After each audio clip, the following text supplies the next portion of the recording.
Welcome. My name is Andrew Barron, and this is Well, It Depends, the podcast where I address financial decisions that can't be answered with a simple yes or no. Today, we continue our Career Blueprint series. Each episode, we break down the financial realities and trade-offs tied to specific career paths. Today, we're stepping into the world of medicine and discussing the career of doctors. But before we begin, a quick disclaimer.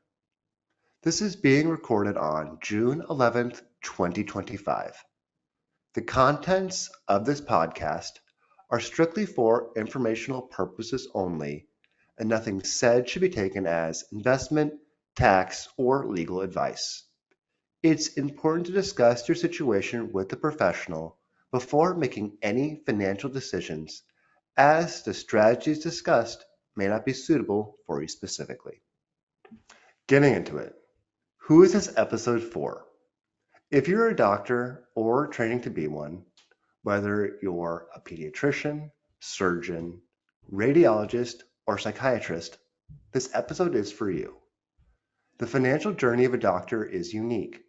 There are high highs, six-figure starting salaries, career prestige, and stable demand. But the path to get there, it's long, expensive, and filled with trade-offs that most people never face. The long run up. Let's start with the basics. Becoming a doctor takes time. People typically start with their undergrad, which takes 4 years, followed by another 4 years of medical school, followed by another 3 to 7 years of residency, depending on specialty, followed by an additional 1 to 3 year fellowship for some specialists. That means that many doctors don't start earning real money until they're in their early 30s. Let's compare that to someone who starts earning $60,000 at 22 and starts saving right away.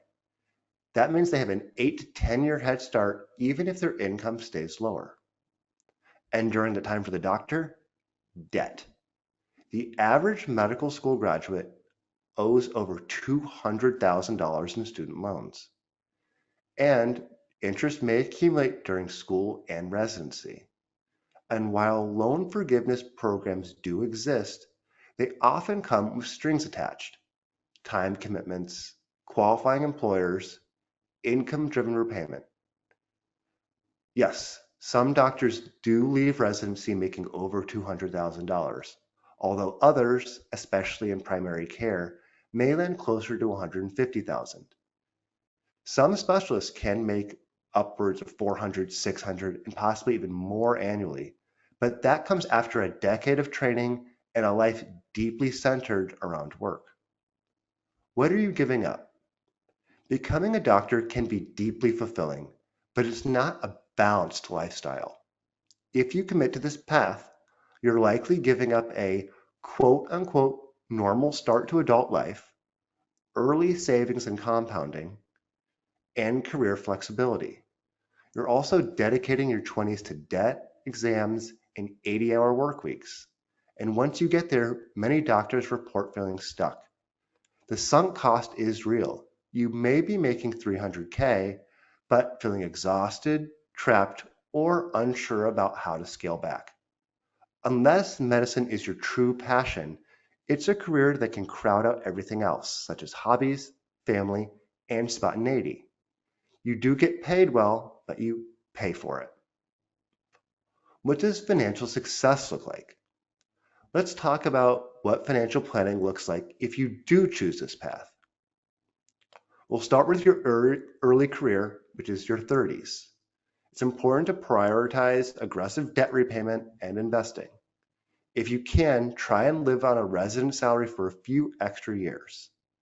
Also consider maximizing Roth opportunities before your income phases you out.